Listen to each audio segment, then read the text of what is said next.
경찰서에서 왕따 당하던 한 여자, 커피 심부름하고 쓰레기나 치우던 그 여자가 어느 날 판사복을 입고 다시 나타났습니다. 그 순간 경찰서장은 의자를 박차고 일어났고 형사들은 하나같이 기겁했습니다. 그녀가 꺼낸 건 커피도 쓰레기도 아니었습니다. 수갑과 영장, 그리고 진실이었습니다. 놓치지 마세요. 좋아요와 구독 지금 눌러주시면 이야기가 더 뜨거워집니다. 새벽 5시 서울지방법원은 아직 고요했습니다. 한유진은 법복을 정갈하게 정리하며 거울 속 자신을 바라봤죠. 38배 나이, 그동안 쌓아온 판사로서의 위엄이 얼굴에 배어 있었어요. 하지만 오늘따라 마음 한편이 무거웠어요. 판사님, 대법원에서 특별 요청이 들어왔습니다. 비서관이 건넨 봉투를 받아든 유진의 손끝이 미세하게 떨렸어요. 봉투 안에는 간단한 메모 한 장이 들어있었죠. 서부경찰서 내부 감사 협조 요청 극비사항. 그 순간 유진의 뇌리에 10년 전 기억이 스쳐 지나갔습니다. 서부경찰서. 바로 그곳에서 유진은 신참 여경으로 근무했었죠. 정의감에 불타던 28살의 한유진은 동료들의 비리를 고발했다가 오히려 왕따가 되었고 결국 사표를 내고 쫓겨나듯 떠나야 했어요. 그때의 굴욕과 분노가 지금도 가슴 깊숙이 남아있었습니다. 내가 다시 그곳으로 가야 한다고?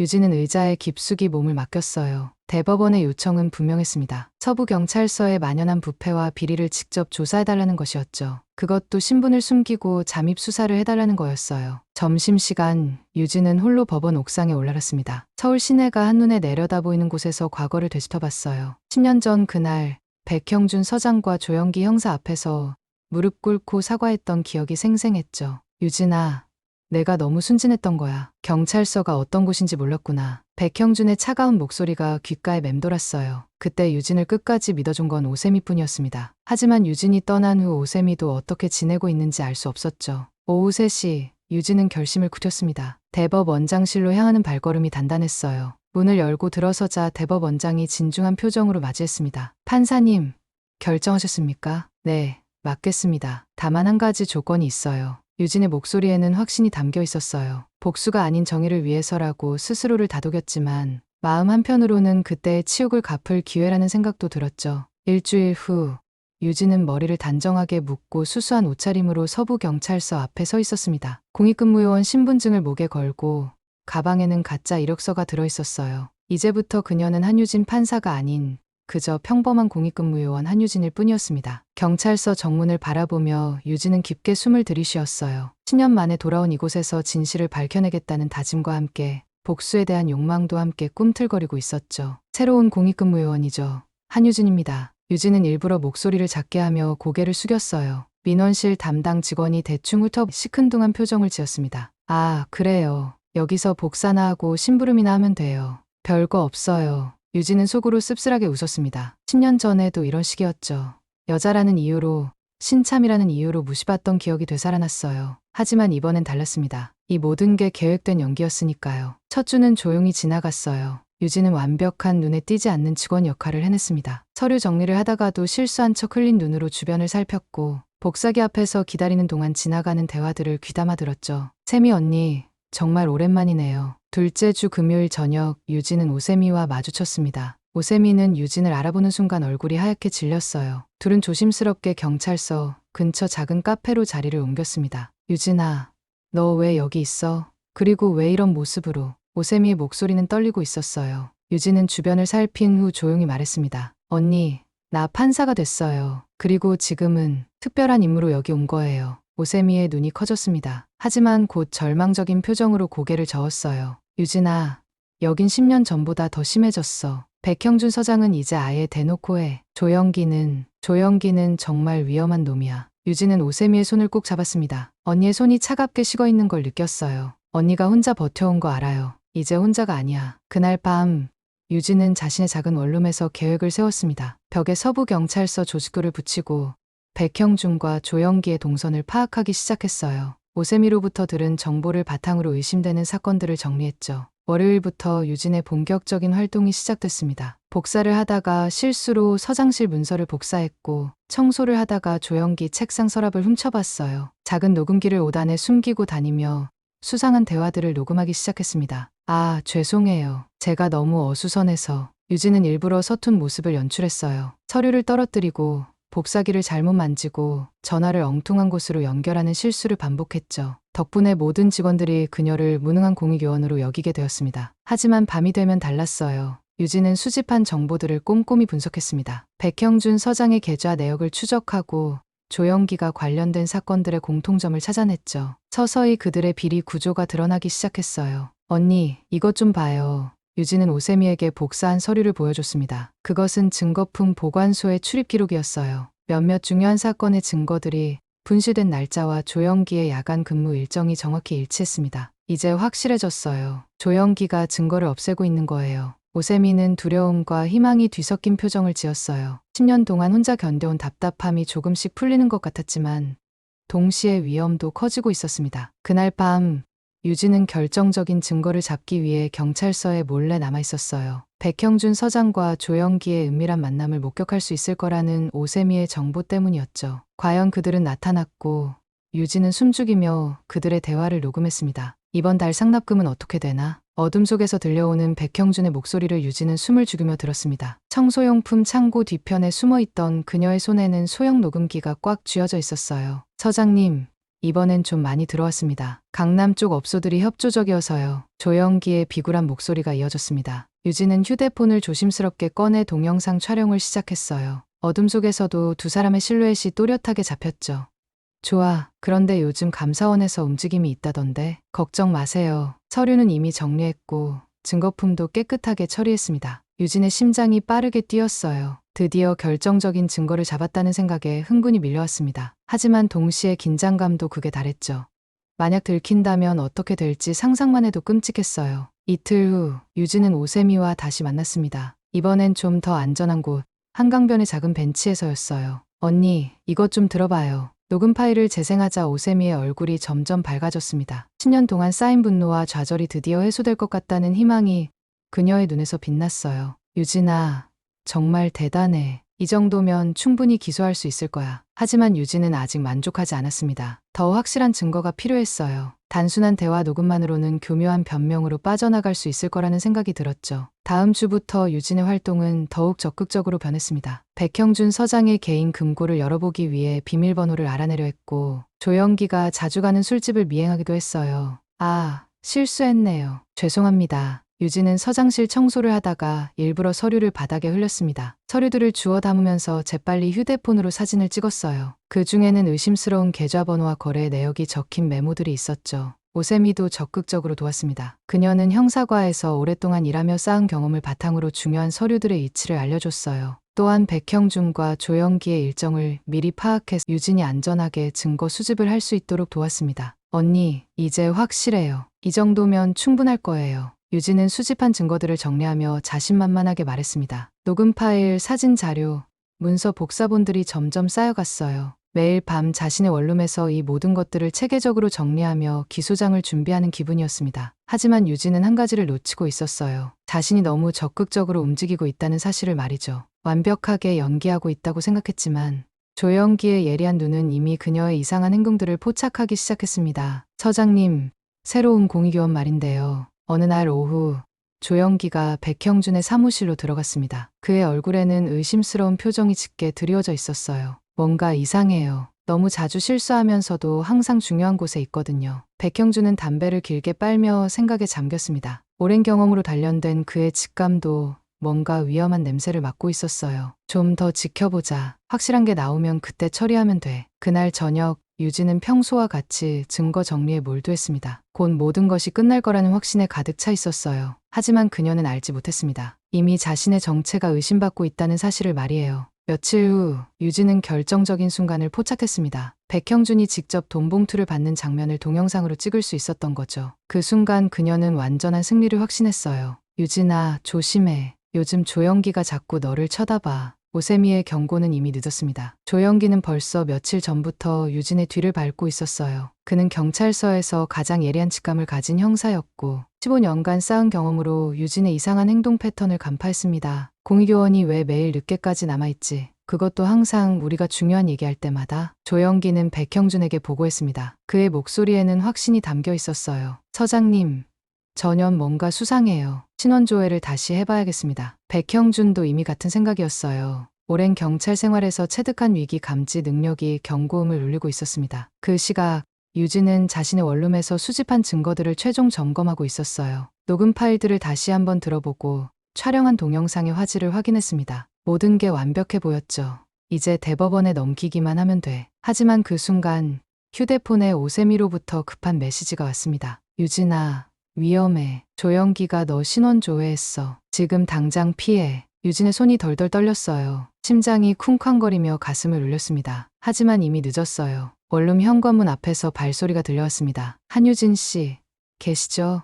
경찰입니다. 조영기의 목소리였어요. 유진은 재빨리 증거 자료들을 가방에 담았습니다. 하지만 문이 거칠게 열리면서 조영기와 몇 명의 형사들이 들이닥쳤어요. 아니, 이게 누구야? 우리 서부경찰서의 유명한 한유진 판사님이잖아. 조영기의 비웃음 섞인 목소리가 작은 원룸을 가득 채웠습니다. 유진은 차분함을 유지하려 했지만 온몸이 경직됐어요. 뭔 소리예요? 저는 그냥 공기원인데. 닥쳐. 이미 다 조사했어. 서울지법 판사 한유진. 10년 전 우리 서에서 쫓겨난 그 한유진 맞지? 조영기가 유진의 가방을 낚아채며 소리쳤습니다. 가방 안에서 녹음기와 서류들이 쏟아져 나왔어요. 이런, 뭐가 이렇게 많아? 우리 서장님 목소리도 들리는데. 유진은 절망감에 휩싸였습니다. 몇 주 동안 공들여 모은 증거들이 한순간에 적들의 손에 넘어간 거였어요. 조영기 형사님, 이건 불법 수색이에요. 영장도 없이. 영장? 웃기고 있네. 여기는 내가 판사 노릇하던 법정이 아니야. 조영기는 유진의 머리채를 거칠게 잡았습니다. 그의 눈에는 잔인한 기쁨이 어려 있었어요. 10년 전 자신들을 공경에 빠뜨렸던 여자를 다시 무릎 꿇릴 수 있다는 만족감이었죠. 이틀 후 오세미가 사라졌습니다. 출근하지 않은 지 사흘째 되던 날 동료들이 그녀의 집을 찾아갔지만 아무도 없었어요. 이웃들도 며칠 전부터 보지 못했다고 했습니다. 언니가 어디 간 거지? 유진은 불안감에 떨었어요. 조영기에게 잡힌 후 풀려났지만 모든 증거를 잃었을 뿐만 아니라 이제는 오세미마저 연락이 되지 않았습니다. 한유진 씨, 출근하세요. 경찰서에서 온 전화는 차가웠어요. 마치 아무 일도 없었던 것처럼 평상시대로 나오라는 거였습니다. 유진이 경찰서에 도착했을 때 모든 동료들의 시선이 달라져 있었어요. 이미 소문이 퍼진 모양이었습니다. 그녀가 판사라는 것, 그리고 경찰서를 조사하러 온 스파이라는 것까지 말이죠. 아, 우리의 유명한 판사님이 오셨군요. 백형준이 비꼬는 목소리로 말했습니다. 그의 얼굴에는 여유로운 미소가 번지고 있었어요. 서장님,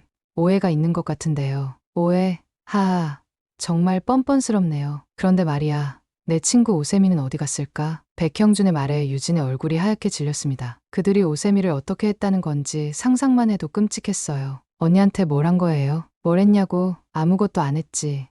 그냥 좀 멀리 여행을 보냈을 뿐이야. 조영기가 끼어들며 음흉하게 웃었습니다. 유진은 주먹을 꽉 쥐었지만 아무것도 할 수 없었어요. 증거도 없고 도와줄 사람도 없는 상황이었습니다. 이제 게임 끝이야. 한유진, 조영기의 목소리가 어둠 속에서 울려 퍼졌습니다. 유진은 의자에 묶인 채 정신을 잃었다 깨어났어요. 머리가 지끈거리고 입술이 터져서 피맛이 났습니다. 여기가 어디죠? 걱정 마. 내가 잘 아는 곳이야. 우리 서 지하 취조실이거든. 유진은 주변을 둘러봤어요. 10년 전에도 와본 적이 있는 곳이었죠. 그때는 동료로서 참관했지만 이번엔 자신이 피해자가 된 상황이었습니다. 조영기, 당신 지금 뭐 하는 거예요? 저는 판사라고요. 판사. 하하. 여기서 그런 소리 하지 마. 너는 그냥 우리를 뒤엎으려다 실패한 불쌍한 여자일 뿐이야. 조영기가 의자를 끌어와 유진 앞에 앉았습니다. 그의 눈에는 잔혹한 즐거움이 어려 있었어요. 내가 모은 증거들 말이야. 다 태워버렸어. 녹음 파일, 사진, 서류. 한 점도 남김없이 말이지. 유진의 심장이 쿵 하고 내려앉았습니다. 몇 주 동안 목숨을 걸고 모은 증거들이 모두 사라진 거였어요. 그리고 오세미는 지금 중국에 있어. 물론 본인 의지로 간 건 아니지만. 언니한테 뭘 한 거예요? 유진이 소리치며 의자에서 일어나려 했지만 밧줄이 몸을 오감했습니다. 죽이지는 않았어. 그냥 조용히 있으라고 했을 뿐이지. 내가 말 잘 들으면 언니도 무사히 돌아올 수 있을 거야. 그 순간 문이 열리며 백형준이 들어왔습니다. 그는 양복을 말끔히 차려입고 있었고 얼굴에는 승리자의 여유가 묻어 있었어요. 우리의 유명한 판사님, 기분이 어때요? 백형준, 당신들이 이런 짓을 해도 된다고 생각해요? 이런 짓, 우리가 뭘 했는데, 증거도 없는데 말이야. 백형준이 비웃으며 말했습니다. 그의 목소리에는 확신이 가득했어요. 대법원에서 알면 가만히 있지 않을 거예요. 대법원. 하하, 그래서 연락해봤어. 아, 그러고 보니 내 휴대폰은 우리가 압수했지. 유진은 절망감에 휩싸였습니다. 외부와 연락할 방법도 없고 자신이 여기 있다는 것을 아는 사람도 없었어요. 걱정 마. 며칠만 여기 있으면 돼. 그동안 우리가 모든 걸 정리할 테니까. 조영기가 담배를 꺼내 물었습니다. 지하실에 담배 연기가 자욱하게 퍼졌어요. 정리라는 게 뭐예요? 내가 여기 온 목적을 아는 사람들을 모두 처리하는 거지. 증언할 사람이 없으면 아무 일도 없었던 거야. 유진은 소름이 끼쳤습니다. 이들이 얼마나 치밀하고 잔혹한지 새삼 깨달았어요. 그리고 너는 정신병원에 입원하게 될 거야. 스트레스로 인한 망상증이라고 진단서도 이미 준비했어. 백형준이 서류를 흔들며 보여줬습니다. 유진의 이름으로 된 정신과 진단서였어요. 이런 짓이 언제까지 통할 것 같아요? 언제까지? 영원이지. 우리는 이 일을 10년째 해오고 있거든. 유진은 절망에 빠졌습니다. 모든 계획이 수포로 돌아갔고 오세미는 납치당했으며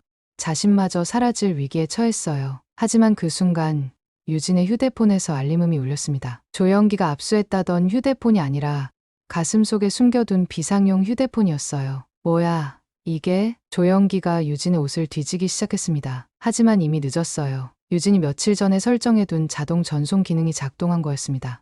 설마 백형준의 얼굴이 하얗게 질렸습니다. 그들이 모르는 사이에 모든 증거 파일들이 외부로 전송되고 있었던 거예요. 당신들이 저를 잡기 전에 이미 모든 걸 준비해뒀어요. 제가 48시간 동안 연락하지 않으면 자동으로 대법원과 언론사의 모든 자료가 전송되도록 말이죠. 유진의 목소리에 다시 힘이 돌아왔습니다. 절망적인 상황에서도 마지막 카드를 숨겨두었던 거였어요. 이런 망할. 조영기가 소리치며 휴대폰을 바닥에 내던졌습니다. 하지만 이미 모든 파일이 전송된 후였어요. 양 과장님, 정말 도와주실 거예요? 어둠 속에서 들려온 목소리에 유진은 고개를 들었습니다. 취조실 문이 조용히 열리면서 양미라가 모습을 드러냈어요. 그녀의 얼굴에는 10년 동안 쌓인 죄책감과 결연한 의지가 동시에 어려 있었습니다. 유진아, 미안해. 정말 미안해. 양미라가 유진의 밧줄을 풀어주며 눈물을 흘렸어요. 10년 전 그 일 이후 줄곧 양심의 가책에 시달려왔던 그녀였습니다. 과장님, 어떻게 여기까지. 내가 여기 있다는 걸 알았어. 조영기 놈이 너무 들떠서 입을 막지 못하더라고. 양미라는 유진을 부축하며 밖으로 나왔습니다. 다행히 야간 시간이라 경찰서에는 사람이 별로 없었어요. 과장님, 위험해요. 들키면 과장님도 이미 각오했어. 10년 동안 비겁하게 살았는데 이제는 끝내야지. 양미라의 목소리에는 확고한 결심이 담겨 있었습니다. 그녀는 유진을 자신의 차로 데려가 안전한 곳으로 피신시켰어요. 유진아, 이걸 받아. 양미라가 두꺼운 봉투를 건넸습니다. 안에는 서부경찰서의 모든 비리 증거들이 체계적으로 정리되어 있었어요. 과장님이 이 모든 걸 언제부터? 10년 전부터야. 내가 떠난 후에 더 이상 이런 일이 일어나면 안 된다고 생각했거든. 그래서 조금씩 모아뒀어. 유진은 서류들을 훑어봤습니다. 백형준의 비자금 조성 내역, 조영기의 증거인멸 기록, 심지어 그들과 연결된 외부 인물들의 명단까지 있었어요. 과장님, 이 정도면 충분해. 이제 정말 끝낼 수 있어. 양미라는 유진의 손을 꽉 잡았습니다. 두 여성의 눈에는 같은 의지가 불타고 있었어요. 그런데 세미는 어떻게 하죠? 걱정 마. 이미 연락했어. 내일 아침에 돌아올 거야. 유진은 안도의 한숨을 쉬었습니다. 오세미가 무사하다는 소식이 무엇보다 기뻤어요. 다음 날 새벽, 유진은 자신의 집에서 마지막 준비를 했습니다. 판사복을 정갈하게 입고 거울 앞에 섰어요. 10년 전에 그 굴욕스러운 순간이 떠올랐지만 이제는 다른 사람이었습니다. 이제 끝내자. 유진은 양미라가 준 증거 자료와 자신이 수집한 모든 것들을 가방에 넣었어요. 그리고 서부경찰서로 향했습니다. 오전 9시 경찰서 정문에 검은 승용차 한 대가 멈춰섰습니다. 차에서 내린 것은 판사복을 입은 한유진이었어요. 그녀의 뒤로는 대법원 감찰팀과 검찰 수사관들이 줄지어 내렸습니다. 뭐야, 저게? 경찰서 직원들이 웅성거리기 시작했어요. 평소 볼 수 없던 위압적인 분위기였습니다. 백형준 서장과 조영기 형사는 어디 있습니까? 유진의 목소리가 경찰서 전체에 울려 퍼졌습니다. 10년 전에 그 약하고 무력했던 여경의 모습은 온데간데 없었어요.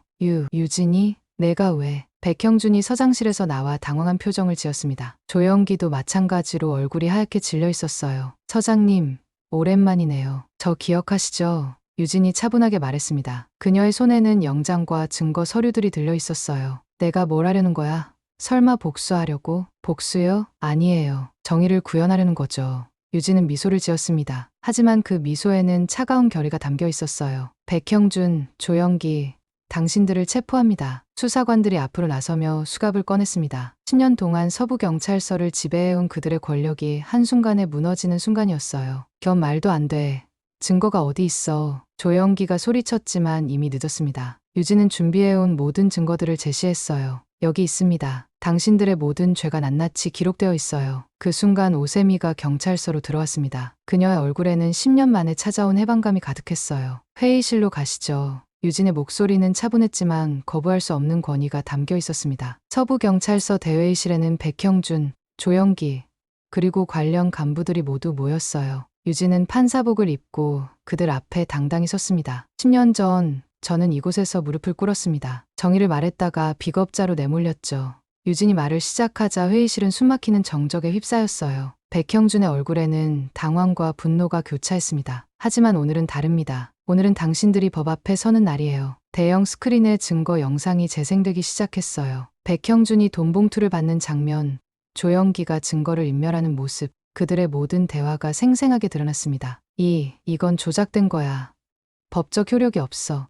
조영기가 악을 쓰며 소리쳤지만 유진은 흔들리지 않았어요. 조작이라고요? 그럼 이것도 조작일까요? 이번에는 양미라가 10년간 수집한 서류들이 공개됐습니다. 은행 거래 내역, 증거품 관리대장의 조작 기록, 심지어 피해자들을 협박한 녹취록까지 모든 것이 체계적으로 정리되어 있었어요. 양미라, 내가 배신을 했구나. 백형준이 분노에 찬 목소리로 소리쳤습니다. 하지만 양미라는 담담한 표정으로 그를 바라봤어요. 배신이 아니라 양심입니다. 서장님, 10년 동안 못한 일을 이제야 하는 거예요. 그 순간 회의실 문이 열리며 오세미가 들어왔습니다. 그녀의 손에는 또 다른 증거 파일이 들려 있었어요. 세미야, 너도? 백형준의 목소리가 떨렸습니다. 그는 자신들의 완벽한 시스템이 무너지는 것을 실감하고 있었어요. 서장님, 저는 10년 동안 기다렸습니다. 언젠가는 이런 날이 올 것이라고 믿으면서요. 오세미가 파일을 테이블 위에 놓았습니다. 그 안에는 피해자들의 증언서와 사진들이 가득했어요. 이 모든 사람들이 당신들 때문에 고통받았어요. 억울하게 누명을 쓴 사람들,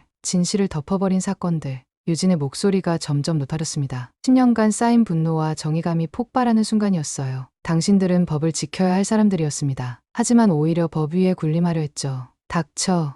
내가 뭘 안다고. 조영기가 자리에서 일어나 유진에게 달려들려 했지만 수사관들이 즉시 제지했어요. 조용히 하세요. 이제 당신들이 말할 차례가 아닙니다. 유진은 수갑을 꺼내 테이블 위에 올려놓았어요. 그 순간 모든 사람들의 시선이 그곳에 집중됐습니다. 백형준, 조영기, 당신들은 직권남용, 증거인멸, 술해, 협박 등의 혐의로 체포됩니다. 수사관들이 앞으로 나서며 수갑을 채우기 시작했어요. 10년 동안 서부경찰서를 지배해온 절대 권력이 한순간에 무너지는 장면이었습니다. 이렇게 끝날 줄 알았어야죠.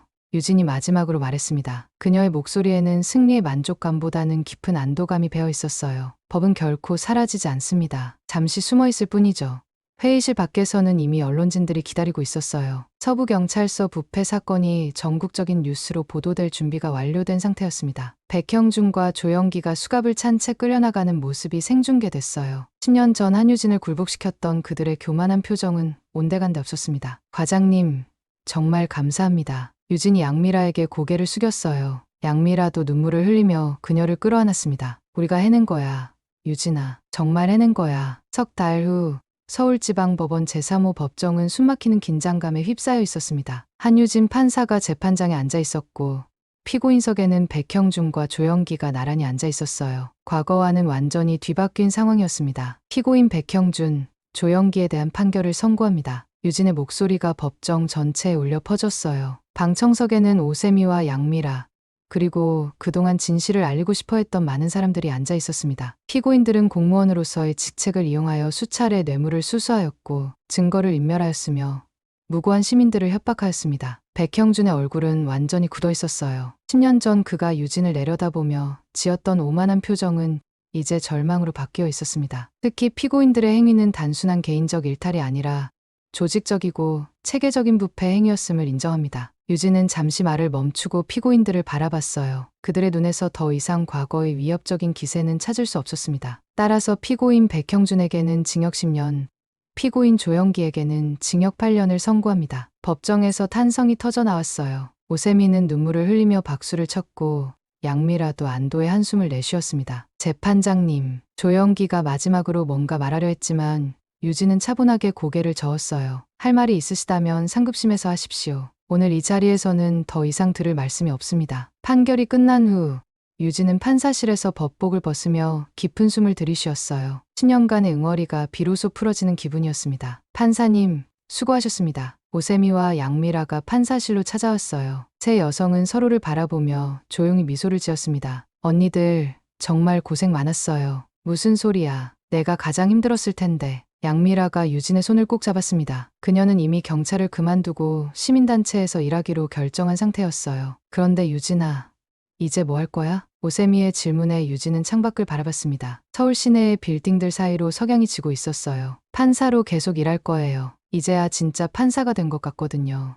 이듬달 서부경찰서는 완전히 새로운 모습으로 바뀌었습니다. 새로운 서장과 간부들이 부임했고 투명한 운영을 위한 시스템들이 도입됐어요. 유진이 촉발한 변화는 전국의 다른 경찰서에도 영향을 미쳤습니다. 판사님, 오늘 재판은 어떠셨나요? 어느 날 오후, 유진은 후배 법관과 함께 점심을 먹고 있었어요. 그녀의 얼굴에는 평온함이 깃들어 있었습니다. 힘들었지만 보람 있었어요. 법이 제대로 작동하는 걸 보니까. 유진은 자신의 경험담을 후배들과 나누기 시작했어요. 그녀의 이야기는 많은 법조인들에게 영감을 주었습니다. 판사님처럼 용기 있게 행동할 수 있을지 모르겠어요. 용기라기보다는 책임감이었던 것 같아요. 우리가 하지 않으면 누가 하겠어요? 저녁 무렵 유진은 한강변을 홀로 걸었습니다. 10년 전 이곳에서 절망에 빠져있던 자신을 떠올렸어요. 그때는 정말 모든 것이 끝난 줄 알았었죠. 하지만 끝이 아니라 시작이었구나. 유진은 혼잣말을 중얼거리며 미소를 지었어요. 휴대폰에 오세미로부터 메시지가 왔습니다. 유진아, 내일 저녁에 우리 셋이 만나자. 축하 파티 겸해서. 유진은 즉시 답장을 보냈어요. 좋아요.